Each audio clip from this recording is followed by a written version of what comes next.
ನಾವು ಒಳಗಡೆ ಹೋದ್ವಿ, ನಾನು ಮಾತಾಡ್ಸಿದ್ವಿ, ಅವರ ಒಂದು ಸಾಧನೆ ಎಲ್ಲ ಕೇಳಿದ್ವಿ. ನಮಗೊಂಥರ ಖುಷಿ ಆಯಿತು. ತಾಯಿಗೋಸ್ಕರ ಇಷ್ಟೊಂದು ದೇವಸ್ಥಾನ ಕಟ್ಟಿಸಿದ್ರೆ ತುಂಬ ಹೆಮ್ಮೆ ಆಗ್ತದೆ ನಮಗೂ. ಇದೇ ಥರ ಪ್ರತಿಯೊಬ್ಬರು ಇದೇ ಥರ ದೇವಸ್ಥಾನ ಕಟ್ಟಿಸಿದ್ರೆ ಸಮಾಜನೇ ಬದಲಾಗ್ಬೋದು. ಆಮೇಲೆ ಇಷ್ಟು ಜನರಿಗೆ ಅನ್ನ ಕೊಡ್ತಾ ಇದ್ದಾರೆ. ಸಾಧನೆ ಯಾರಿಗೋಸ್ಕರ ಮಾಡ್ತಾರೆ ಅಂತ ಗೊತ್ತಾಗ್ತದೆ. ನನಗೊಂಥರ ಬೇಜಾರಾಗೋಯ್ತು. ಮುಂದಿನ ಪೀಳಿಗೆ ಯಾರಿಗೋಸ್ಕರ ಸಾಧನೆ ಮಾಡ್ತಾರೆ ಗೊತ್ತಾಗ್ತಾ ಇಲ್ಲ.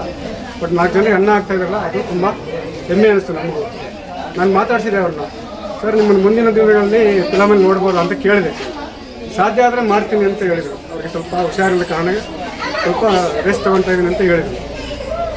ತುಂಬ ಹೆಮ್ಮೆ ಆಗ್ತಾ ಇದೆ. ಇವತ್ತು ನಾವು ಸ್ವಲ್ಪ ಅನ್ನ ತೊಗೊಂಡ್ವಿ, ತಾಯಿ ಇದರಿಂದ ಆಶೀರ್ವಾದ ತೊಗೊಂಡ್ವಿ. ಎಲ್ರಿಗೂ ಇದೇ ಥರ ಸಿಗಲಿ ಅಂತ ಒಂದು ಸರ್, ಇಲ್ಲಿ ಅಸ್ತು ಬಂದಿರತಕ್ಕಂಥವ್ರಿಗೆ ಅಂದರೆ ಇವತ್ತಿಂದನೇ ಅಂತಲ್ಲ, ಅಮ್ಮ ಇದ್ದಾಗಲೂ ಕೂಡ ಇಲ್ಲದೆ ಇದ್ದಾಗಲೂ ಕೂಡ ಅಸ್ತು ಬಂದಿರತಕ್ಕಂಥವ್ರು ಉಪವಾಸ ಹೋಗಿದ್ದು ಇಷ್ಟನೇ ಇಲ್ಲ. ಸೊ ಅದ್ರ ಬಗ್ಗೆ ಏನು ಅನ್ಸುತ್ತೆ ತಮಗೆ? ಇದು ತುಂಬ ಚೆನ್ನಾಗಿದೆ.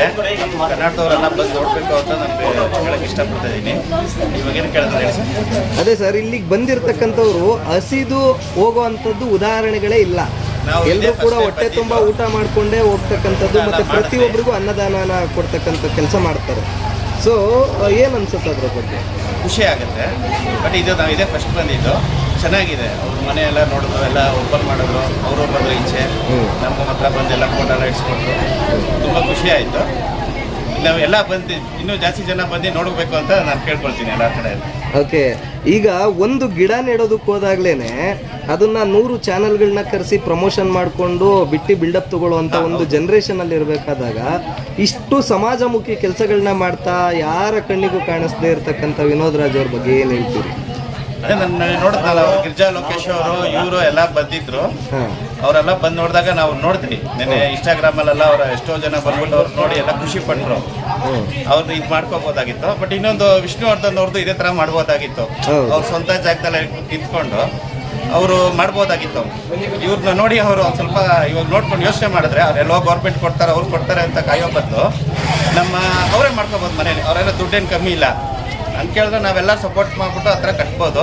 ಅದು ಅಂದರೆ ನಮ್ಗೆ ಖುಷಿ ಆಗುತ್ತೆ. ಈ ಥರ ಬಂದು ನಾವೆಲ್ಲ ನೋಡ್ಕೊಂಡು ಹೋಗ್ಬೋದು ಫ್ಯಾಮಿಲಿ ಸಮೇತ. ಅಲ್ಲ, ಈಗಾಗಲೇ ಮೈಸೂರಿನಲ್ಲಿ ಅದಕ್ಕೆ ಸ್ಮಾರಕವಾಗಿ ಬಹಳ ದೊಡ್ಡ ಮಟ್ಟದ ಸ್ಮಾರಕ ಕಟ್ಟಿದ್ದಾರಲ್ಲ ಈಗ ವಿಷ್ಣುವರ್ಧನ್ ಅವ್ರಿಗೆ ಮೈಸೂರಿನಲ್ಲಿ. ಬಹಳ ಆ ಥರ ಅಷ್ಟೊಂದು ಗಲಾಟೆ ಆಯ್ತಲ್ಲ, ನಿಮ್ಗೆಲ್ಲ ಗೊತ್ತಿರಬೇಕು ಎಷ್ಟು ಗಲಾಟೆ ಆಗಿ ಎಷ್ಟು ಇದಾಯ್ತು. ಇವ್ರು ಯಾರು ಏನೂ ಕೇಳಲಿಲ್ಲ, ಗೌರ್ಮೆಂಟಿಂದ ಏನೂ ಹೆಲ್ಪ್ ಕೇಳಿಲ್ಲ, ಏನೂ ಮಾಡಿಲ್ಲ. ಡೈರೆಕ್ಟಾಗಿ ಇವ್ರ ಕಾಸಲ್ಲಿ ಇವ್ರು ಮಾಡಿದ್ದಾರೆ. ಅದಕ್ಕೆಲ್ಲ ನಾವೆಲ್ಲ ಖುಷಿ ಪಡಬೇಕು. ಯಾರೋ ಗೌರ್ಮೆಂಟ್ ಕೊಡುತ್ತೆ ಅವತ್ತು ಕೊಡುತ್ತೆ ಅಂತ ನಾವು ಕಾಯೋ ಬದಲು ಡೈರೆಕ್ಟಾಗಿ ಹಿಂಗೆ ಮಾಡ್ಬೋದಲ್ಲ.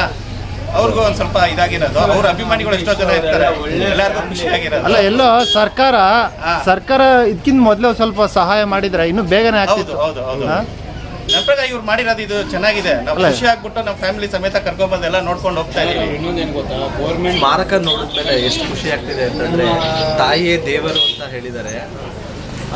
ನಿಜವಾಗ್ಲೂ ಎಲ್ಲೋ ನೀವು ಧರ್ಮಸ್ಥಳ, ತಿರುಪತಿ ಅಲ್ಲಿ ಇಲ್ಲಿ ಎಲ್ಲ ಹೋಗ್ತೀರಾ ಪುಣ್ಯ ಪಡ್ಕೊಳಕ್ಕೆ.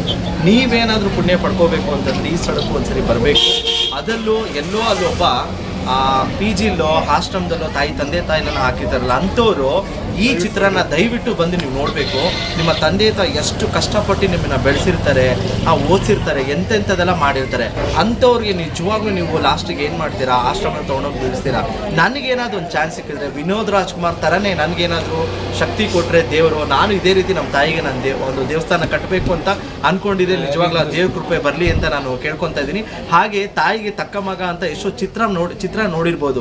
ಈ ಒಂದು ಇನ್ಸ್ಪಿರೇಷನ್ ನಿಜವಾಗ್ಲೂ ಈ ಥರ ಒಂದು ಸ್ಮಾರಕ ಕೊಟ್ಟು ತಾಯಿಗೆ ತಕ್ಕ ಮಗ ಅಂತ ಚಿತ್ರ ಈ ಒಂದು ಏನಪ್ಪ ಒಂದು ಸ್ಮಾರಕದ ಮೂಲಕನೇ ಸ್ಟಾರ್ಟ್ ಮಾಡ್ಬೋದು ಅಂತ ಹೇಳಕ್ ಇಷ್ಟಪಡ್ತೀನಿ.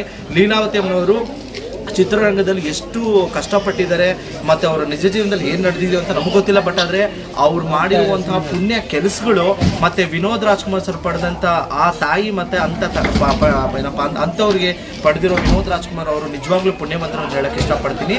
ನೀವೆಲ್ಲೆಲ್ಲೋ ಸುತ್ತೋಗೋದ್ಲು ಏನಪ್ಪ ನಿಮ್ಮ ಪಿಕ್ನಿಕ್ ಸಂಡೇ ಬಂದ್ರೆ ಅಲ್ಲಿ ಇಲ್ಲಿ ಪಿಕ್ನಿಕ್ ಹೋಗ್ತೀರಾ, ಕಬ್ಬನ್ ಪಾರ್ಕ್, ಲಾಲ್ಬಾಗೆಲ್ಲ ಹೋಗಿ ಎಂಜಾಯ್ ಮಾಡ್ತೀರಾ. ಅದ್ರ ಬದಲು ಇಂಥ ಒಂದು ಪ್ಲೇಸಿಗೆ ನಿಮ್ಮ ಮಕ್ಕಳನ್ನ ಕರ್ಕೊಂಬನ್ನಿ ತೋರಿಸಿ. ಯಾಕಂದರೆ ಅವ್ರಿಗೆ ಗೊತ್ತಾಗುತ್ತೆ ತಾಯಿ ಬೆಲೆ ಏನು ಅಂತ ಗೊತ್ತಾಗುತ್ತೆ. ಖುಷಿಯಾಗುತ್ತೆ. ಎಷ್ಟೋ ಚಿತ್ರಗಳು ಹಾಡುಗಳು ಬರ್ತಾ ಇರುತ್ತೆ, ಅಂತ ಚಿತ್ರಗಳ ಜೊತೆಗೆ ಇಂಥಂತ ತೋರಿಸಿ ವಾವ್ ತಾಯಿ ಇಂತ ನೋಡ್ಕೋಬೇಕಾ ಅಂತ ನಿಜವಾಗ್ಲೂ ಇದರಿಂದ ಒಂದು ನನಗನ್ಸಂಗೆ ಇಡೀ ನಮ್ಮ ಕರ್ನಾಟಕದ ಜನತೆಯವರು, ಕರ್ನಾಟಕದ ಜನತೆ ಅಲ್ಲ ಬೇರೆ ಸ್ಟೇಟ್ ಇಂದನೂ ಬಂದು ಈ ಒಂದು ಏನಪ್ಪಾ ಇಂಥ ಒಂದು ದೇವಸ್ಥಾನ ನೋಡ್ಬೇಕು ಅಂತ ಹೇಳಕ್ ಇಷ್ಟಪಡ್ತೀನಿ. ಅವ್ರಿಗೆ ನಿಜವಾಗ್ಲೂ ಸಾರ್ಥಕ ಅಂತ ಹೇಳಕ್ ಇಷ್ಟಪಡ್ತೀನಿ ನಾನು. Thank you. ರಾಜ್ಕುಮಾರ್ ಅವರು ರಾಜಕೀಯ, ಆಮೇಲೆ ನಮಗೆ ರಾಜಕೀಯ ಅವ್ರು ಕೊಡ್ತಾರೆ, ಗೌರ್ಮೆಂಟ್ ಅವ್ರು ಕೊಡ್ತಾರೆ, ಅವ್ರು ಕೊಡ್ತಾರೆ, ಇವ್ರು ಕೊಡ್ತಾರೆ ಅಂತ ಅಷ್ಟು ಜೀವನ ಮಾಡಿಲ್ಲ ಇಷ್ಟು ದಿನದಿಂದ. ಓಕೆನಾ, ಆಸೆನೂ ಪಡೋಲ್ಲ. ಸೊ ಅಷ್ಟಿದ್ದಿದ್ರೆ ಅವರು ಅಷ್ಟು ಬೆಂಗಳೂರು ಬಿಟ್ಬಿಟ್ಟು ಅಷ್ಟು ದೂರದಿಂದ ಬಿಟ್ಬಿಟ್ಟು ಒಂದು ಹಳ್ಳಿಯಲ್ಲಿ ಬಂದ್ಬಿಟ್ಟು ಜೀವನ ಮಾಡೋ ಅವಶ್ಯಕತೆ ಅವ್ರು ಇರ್ತಿರ್ಲಿಲ್ಲ. ಹಂಗೆಲ್ಲ ಇದ್ದಿದ್ರೆ ಲೀಲಾವತಿ ಅಮ್ಮನವರು ಅಲ್ಲೇ ಇರ್ತಿದ್ರು, ಇವರು ವಿನೋದ್ ರಾಜ್ಕುಮಾರ್ ಅವರು ಅಲ್ಲೇ ಇರ್ತಿದ್ರು. ಆಯಿತಾ, ಅದಕ್ಕೋಸ್ಕರ ನಮಗೆ ಅದೇನು ಬೇಡ ಅಂತಲೇ ಬಂದ್ಬಿಟ್ಟು ಇಲ್ಲಿ ಹಳ್ಳಿಯಲ್ಲಿ ಬಂದ್ಬಿಟ್ಟು ಇವರಿಂದ ಎಷ್ಟೋ ಜನನೂ ಬುದ್ಧಿ ಕಲಿಬೇಕಾಗಿದೆ ಆಲ್ಮೋಸ್ಟು. ಆಯಿತಾ, ತಂದೆ ತಾಯಿಗಳನ್ನು ಅಲ್ಲಿ ಹೋಗಿ ಎಲ್ಲ ಅನಾಥಾಶ್ರಮಕ್ಕೆ ಹೋಗ್ಬಿಡೋದು, ಅಲ್ಲಿ ಹೋಗ್ಬಿಡೋದು. ಏನು ಇವ್ರದ್ದೊಂದು 81 ಲಕ್ಷ ಪೇಮೆಂಟ್ ಬರ್ತಾ ಇದ್ರೆ ಅಮ್ಮನ ನೋಡ್ಕೊಳಕ್ಕಾಗಲ್ಲ, ಅದು ನೋಡ್ತಾ ಇಲ್ಲ. ಸುಮ್ಮನೆ ಖಾಲಿ ಬಿಲ್ಡಪ್ಗಳನ್ನ ತೋರಿಸ್ಕೊಂಡು ಸಿಟಿಗಳಲ್ಲಿ ಜೀವನ ಮಾಡೋದಲ್ಲ ಜೀವನ, ಇದು ಜೀವನ. ಆಯಿತಾ, ಏನಂದರೆ ನೋಡಿ ಇದಕ್ಕೇನು ಅವರು ಯಾರ ಹತ್ರನೂ ₹1 ಕೊಟ್ಟಿಲ್ಲ, ಯಾರ ಹತ್ರ ಇಸ್ಕೊಂಡಿಲ್ಲ. ಸೊ ಹೆಲ್ಪಿಂಗ್ ನೇಚರ್ ಇದೆ ಜನರಿಗೆ. ಇಲ್ಲಿ ಆ್ಯಕ್ಚುಲಿ ನಾವೆಲ್ಲ ತುಂಬ ಜನ ಇದನ್ನು ನೋಡಿ ಕಲಿಬೇಕಂತ ವಿಷಯ. ಆಯಿತಾ, ಮತ್ತು ಇನ್ನೊಂದೇನೆಂದರೆ ಸ್ಮಾರಕ ನೋಡಿ ಗೌರ್ಮೆಂಟ್ ಅವ್ರು ಕೊಡ್ತಾರಂತ ಅವ್ರು ಮಾಡಿಲ್ಲ. ಸೊ ಅವ್ರ ಮನಸ್ಸಿನ ಇಚ್ಛೆಯಿಂದ ಇದು ಆ್ಯಕ್ಚುಲಿ ಅಂದರೆ ನಮ್ಗೆ ಎಂಟೈರ್ ಕರ್ನಾಟಕ ಆಯಿತು, ಎಂಟೈರ್ ಎಲ್ಲೇ ಆದ್ರೂ ಕೂಡ ತಾಯಿನ ಉಳಿಸುವ ಹೇಗೆ ಅಂದರೆ ಇವ್ರು ನೋಡ್ಬಿಟ್ಟು ನಾವು ಕಲಿಬೇಕು ಆ್ಯಕ್ಚುಲಿ ಹೇಳ್ಬೇಕಂದ್ರೆ.